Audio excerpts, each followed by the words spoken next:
Pierce Brosnan's last run as James Bond in Die Another Day, released in 2002, while it did okay at the box office, many fans did not like the way the movie worked. The action sequences were great, the stunts were amazing, but there were certain things about the movie that just didn't go over well. Pierce Brosnan wasn't even happy with the work that he was doing playing the character. Over the years, I guess he just got tired of it, and by the time Die Another Day came around, he didn't want to play James anymore. What made Pierce decide to do the movie was the fact that James would have an interesting opening, being tortured after a failed mission. The idea of W.F.S being a rogue agent with no home, no friends to rely on, was just an appealing idea to him. The torture scene here, played with Madonna's Die Another Day, was just a very good sequence, and it was probably one of the best things about this movie. Now, for myself personally, I absolutely loved these sequences here. These scenes were just amazing. No one ever expected to see James Bond, the iconic character, being tortured to death and looking the way he does here. Pierce Brosnan carried the role. This scene, he did it so well. So the purpose of the video is to ask a very simple question. Is Die Another Day a bad Bond movie? I've heard many people over the years complain that this was nowhere near as good as any of the other Bond films. Now, myself personally, I can't stand a lot of the new James Bond movies. I do not like Daniel Craig, and I have yet to see the last movie, No Time to Die. I refuse to watch that movie. I don't like the idea of watching one of my favorite all-time iconic characters be killed off. That's just wrong what they did. Okay, so I've had my little rant about Daniel Craig, but I want to ask you again, is this a bad movie? Out of all the James Bond movies that have existed, where would you rate this? I'm not sure where I would rate it. It's a decent movie. My all-time favorite is Goldfinger. Goldfinger wins hands down, followed by GoldenEye. GoldenEye is the best, and it definitely is a great Pierce Brosnan movie.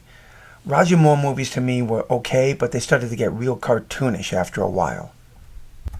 Die Another Day gave us some incredible fight scenes. The sword fighting scene here is just an amazing thing to watch, and I don't think I've seen anything like it in a James Bond movie.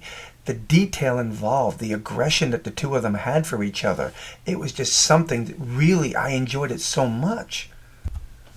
But one of the complaints that I've heard about this movie is that, again, scenes like this were way over the top, and people didn't believe Bond would do these type of things. Now, I know for a lot of people, the one thing that was not liked in this movie was Bond's new car. A car that can go invisible just did not make a lot of people happy. They didn't think there was really anything special about it. But my problem with these people and their complaint about this car is you're upset about this beautiful piece of technology here, but you're okay with the car that goes underwater and becomes a submarine is more believable and more liked by so many versus a car that can make itself invisible. I just have a problem with that. I think the other car from Die Another Day is way better looking, and just the whole concept behind it was neat. I thought the Ice Hotel was a cool touch to the movie.